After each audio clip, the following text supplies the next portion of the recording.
Ani koo qarshii wayii tokko kana ergitu barbaade yoo si biyyate qarshii wayii na ergimee aadaa tokko qarshii wayii barbaade mana barumsa wayii tokko kaffala ture kanaaf na kaasime qarshii tokko kana ergu barbaade na tokko.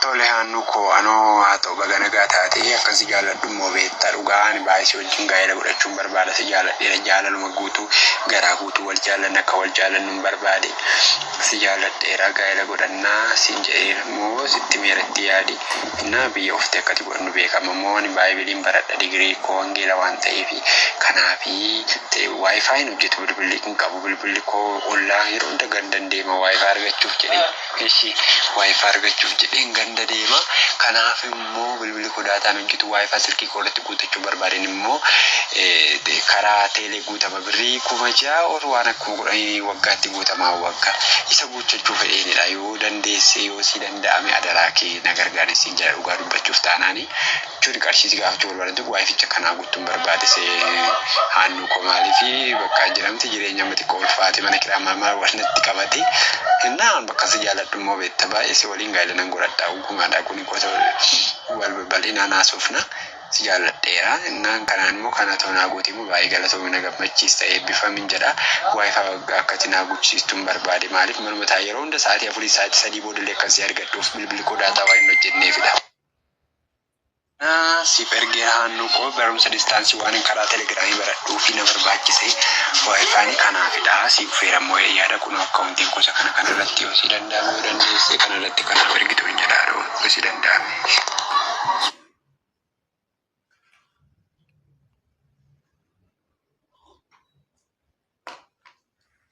Waaqayyo barakaa eebbisu eebbifame guddaa dhugaa waaqa isaa eebbisu rakkoon qabu waan jiru walumaan haasaa deemna waan goonus immoo walumaan haasaa deemna hiriyummaan keenya akkuma itti fufachuudha ishee ammati gaafa dhuftutti isti dhugaa moo ergiteetta deemuure baankii hage cheekii godhu akkamii sagalee manaaf kaayyoo innaa barreessine. Ashama harka fuunee hordoftoota kabajamtoota chaanaala kootii kan biyya keessaa kan biyya alaa bakka jirtetti nageenyi waaqayyoo isin haa baay'atu akkam jirtu nagaa keessanii fayyaadhaa ani nagaa kooti galata waaqayyoo waaqaaf galannaa ta'uu ka sa'aatii fi daqiiqa kanaan nu ga'e jecha egaa ka obboleewwan koo'ee dhiifama isiniin jecha xiqqoo ishee aga guyyaa torbee tokko moo akkas ture irraa badee ture jechuudha galata waaqayyoo hundumaafuu deebine. Akkasuma warroonni immoo chaanaala kee afaarawaa taatanii sabiskiraaybii gochuudhaan nu jajjabeessaa isin jenna. Egaa maal qabattee dhufte siifan jechuun keessanii dhoolu maalan qabadhee dhufe waan baay'ee nama ajaa'ibu jechuudha dhugaa rabbii waan ijoollee teenya gochaa jiran akkasuma ijoolleen dhiiraa waan ijoollee teenya gochaa jiran jechuudha. Adaraa dhugaa isin jedha shamarran keenya adaraa waan kana irraa of eegaa dhugaa isin jedha wantoota akka isaan irraa of eegaa. Goobasiidha miciyyoon kun kan waraabdee waan kana goote jechuudha. Garuu miciyyoon kun qarshii naa ergi jedhee malee hin ergineef jechuudha. Inna dhugaa hattoon akkanaa baay'eetu jira. Siffuudhaa sitti fakkeesse akkasi gaa'ela keenya akkas godhanna ka gaafati galte akkana taana waan akkasii jedhanii ijoollee keenya daggalatti gataa jiru jechuudha. Inna kuni ta'uu hin qabu dhugaa waaqayyo jechuudha. Irraa of eegaa dhiirri tokko yoo gaafanne siis janajjanu ati waanuma dhugaatti sitti fakkaate asii qarshii ergitee nyaattamta taanaan soba. Maaliif isaan sitti fakkeechu malee waan dhugaa si fuudhanii miti. Si jammar jechuudha akkuma micayyoon jettuyyuu jaalalli qarshii ni miti kan bitamu. Okay, jaalala bita malee jaalalli qarshii bituu qarshiin jaalala bituu hin danda'u. Jaalala batu jaalala bitaa jechuudha. Kanaafuu wantoota akkanarraa of qusadhaa. Micoon kun garuu hin ergineef jechuudha. Naa ergi jedheenii ture la.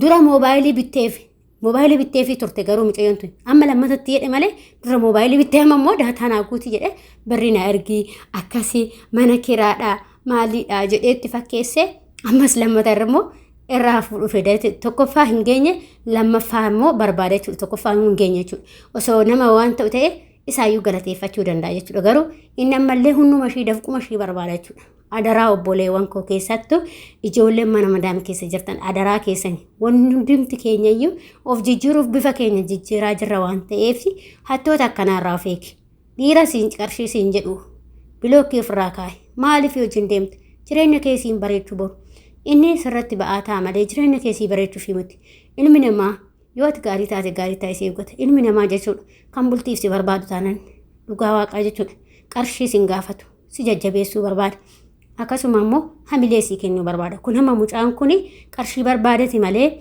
jaalala ishii dhugaa takkaayyuu hin qabu jechuudha. Osoo jaalala ishii dhugaa qabaate har'a ishiinuu biyya ormaa keessa jirti. Jabaadhu jedhee hamilee ishiidhaa kennuu qabaa jechuudha. Sanuu laammisee jariidhaan ishii jannajjane qarshii ergeedhaan. Ishee mucayyoon immoo qarshii dura mobaayilii bittee turte immoo lammata ishees galee fi jennaan si ergeetteen sobdee akkas gootee jechuudha. Kanaaf obboleewwan koo wantoota akkanarraa of eeggadhaa isin jedha. Hattoota akkanarraa akkasuma of qusadhaa. Maaliif akka baatan yaada. Maaliif gaafa ati asii waa hin qabne ta'e gaafa biyya galtee waa hin qabne ta'e hundumatu quba sitti qaba. Hundumatu ishiin akkas taatee ishiin dargaggeessa fergitee kanatti fixxee maal siin jedha. Inni illee qilleensa irratti si gata. Kanaaf obboleettii koo na dhagaye. Gaafa ati gaarii taatee namuma gaarii dhiirsuma gaarii si eeggata taa'ee jechuudha. Kanaafiyyuu ofitti hin muddamin, ofitti hin jarjarin. Dhiira qarshii siin jedhu bilookkuma ofirraa godhe. Jireenya kee ati fooyyeffachuuf tattaafadhu. Hanga danda'etti maatii kee gargaari. Maatii kee alaa eenyumaayyuu ta'e obboleessa ofiitu yoo ta'e yeroo rakkate bakka rakkatetti malee obboleettiif obboleessa ofiitu yeroo hundan gargaaran. Isaan bakka rakkatetti bakka qabetti hin gargaarta. Kanaan booda hoo mataa keetiifis siin jedha. Maaliif nuti kana sitti dadhabaa jirruu fi boru galleetti boqonnaa argachuuf isaa humna qabu. Nuti gaafa sii galle humna hin qabnu. Deemnee humnaan hojjennee jiraachuu hin dandeenyu akka yeroo duraanii san jechuudha. Maaliif si jammar biyya ormaa keessatti guyyaa takka raftii hin qabnu. Guyyaa takka mana haadha kiyyaa jettee boqonnaa qabaattee bashannantee beektaa gaafii keessa sammuu kee keessatti gaafii godhu. Kanaaf obboleewwan koo hundumti keessan warri biyya keessa jirtanii kan biyya keessa akka biyya alaati miti. Kan biyya keessa rakkoon qabu kan biyya alaa jirtan of eeggannoo godhaa. Hattoota akkanaarraa of eeggadhaa. Ijoollee akkanaarraa of eeggadhaa. Dhugaa isiniin jedha jechuudha.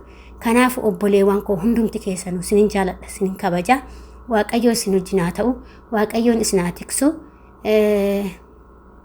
Ani wanta isiniin jedhuun qabu kana caalaa waan isiniin jedhuun qabu waan baay'ee natti dhaga'ameefanii viidiyoo kana fide jechuudha. Baay'ee tokko na aarsee jennaan fide jechuudha. Maaliif anis shamara akkuma ishiin biyya ormaa jira.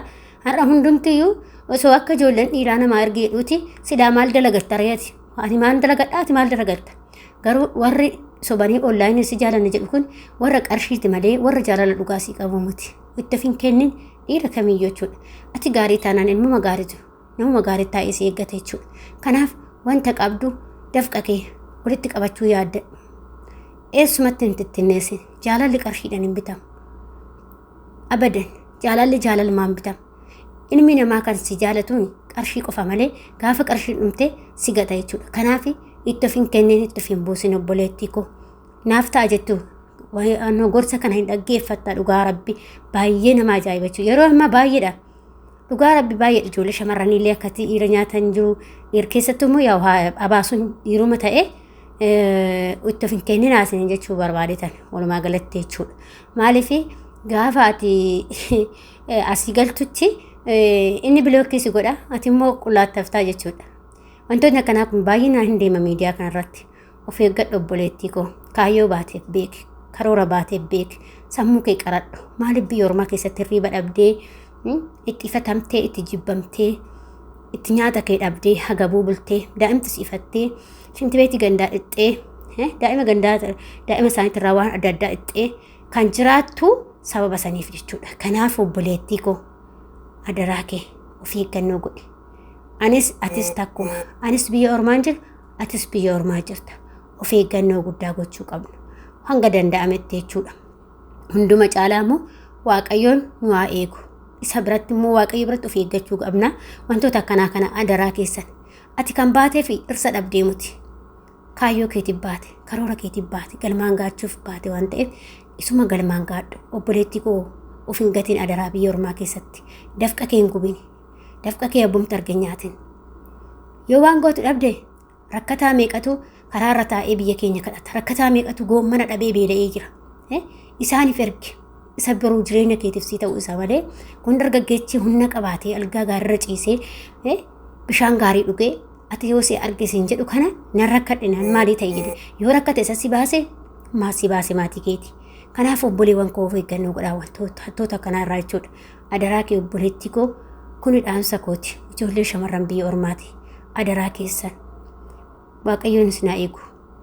of eeggadha hattoonni baa'atteerti hannamni ilmi namaa kun dafqa namaa nyaachuudhaaf halkanii fi guyyaa dhama'a garuu ati qusachuu qabdaa jechuudha maaliif karoora baateef kaayyoo baateef beekuu qabda shobboleetti ko hunda gongorinka waaqayyo si wajjin haa ta'u hunduma keenya wajjin haa ta'u nagaan biyya keenyatti nu agalchu nuti kan baaneef dalagachuuf malee dhiiraaf qarshii erguu fi miti jechuudha yookiin heeruma dhabnee miti isa jijjaafuu barumsa keenya gannee dhufnee biyya ormaatti gubanna waan ta'eef kanaaf warroonni chaanaala kee afaaraa taatan sabskraayibii gochuudhaan nuti dabalamaa isiniin jedha akkasuma nu daddabeessaayee warri yaada fi qeeqa qabdan immoo koomentii irratti barreessuu hin dagatinaa hunduma keessan waaqayyo isin hojii yaa ta'u obbolee tokko isin jaaladha isin kabajaa turtii gaarii aga viidiyoo biraa walitti deebinutti